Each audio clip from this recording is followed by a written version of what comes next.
Coucou tout le monde, j'espère que vous allez bien aujourd'hui, que vous êtes en pleine forme. Une petite vidéo pour vous parler d'un film documentaire qui s'appelle Ouvrir la voie, V-O-I-X, qui a été écrit, réalisé par une jeune femme qui s'appelle Amandine Gay. Donc je vous recommande vivement de voir ce film parce qu'il est vraiment très intéressant. Alors qu'est-ce que c'est ce film? Eh bien ce sont les témoignages, des témoignages de jeunes femmes qui vivent en France, de jeunes femmes noires qui vivent en France et qui racontent leur quotidien.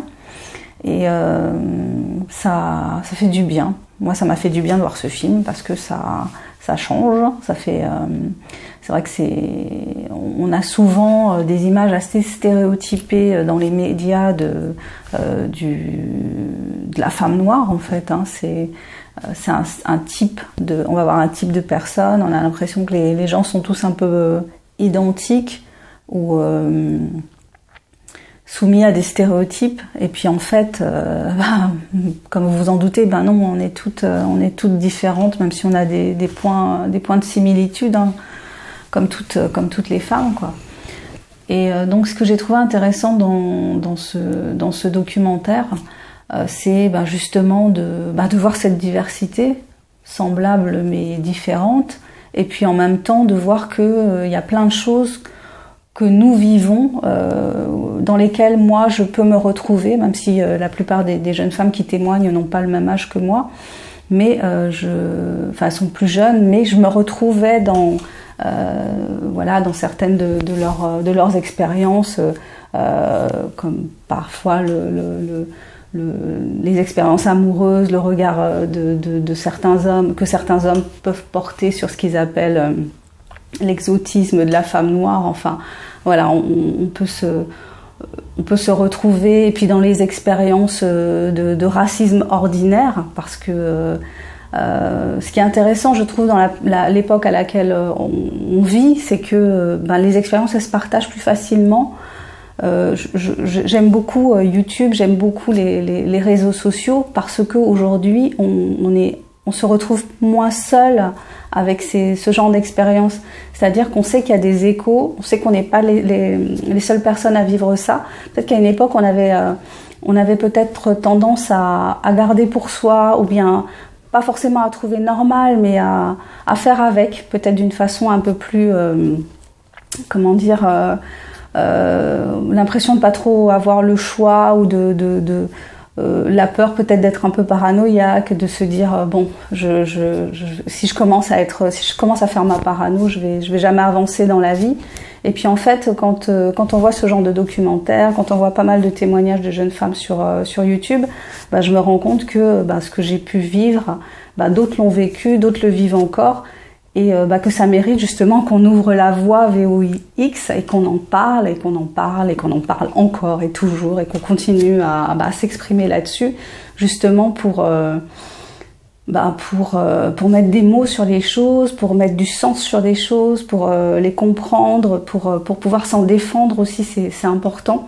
Donc pour en revenir au documentaire, ce qu'expriment ces jeunes femmes, c'est leur vécu quotidien. Donc elle parle, il y en a une par exemple qui explique comment elle a pris conscience en fait qu'elle était noire du fait de vivre en France, d'avoir un enfant, c'était à l'école, et un enfant lui a dit qu'il ne lui donnait pas la main parce qu'elle était noire. Donc elle a compris que c'était qu'il y avait un problème avec ça, que c'était elle a eu cette expérience de violence contre laquelle on peut rien faire en fait, parce que quelqu'un te reproche ta couleur de peau, et franchement, qu'est-ce que tu peux faire?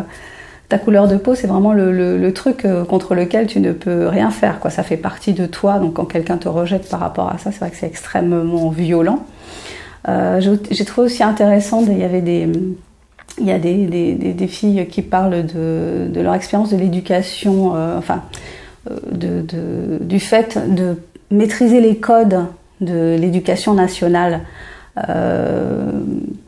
qu'il y avait des mélanges parfois qui étaient faits par les professeurs entre le fait qu'elles soient noires, le fait qu'elles soient issues de certains quartiers, et leur capacité, la possibilité qu'elles puissent faire des grandes études, qu'elles puissent par exemple intégrer une classe prépa. Et aussi le fait que l'information, tu l'as pas forcément en fonction de la couleur que tu as, du milieu dont tu viens. Donc à la fois mélange entre classe et race. Et ça aussi c'était très très très intéressant à voir, à entendre dans ce film. Qu'est-ce que je peux vous dire d'autre sur ce film? Le parcours du combattant de la réalisatrice.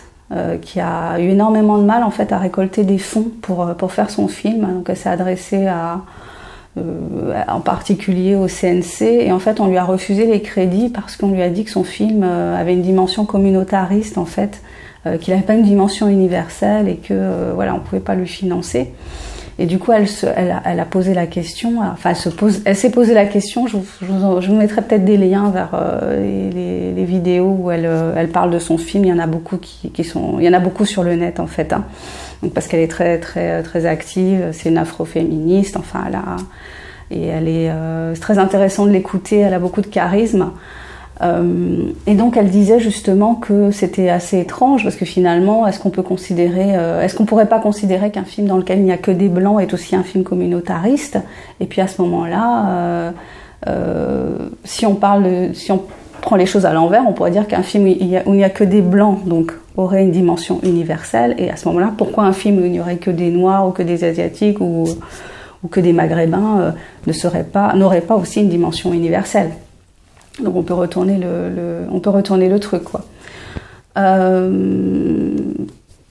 Vraiment ce film m'a parlé, hein, il m'a interpellée. J'ai eu du mal à faire cette vidéo.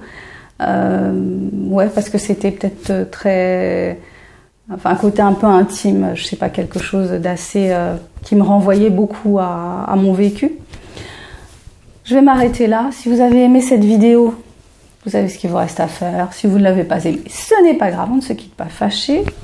Je vous dis de prendre bien soin de vous. Je vous dis à bientôt aussi pour la prochaine vidéo. Je vous souhaite une excellente fin de journée. Bye bye.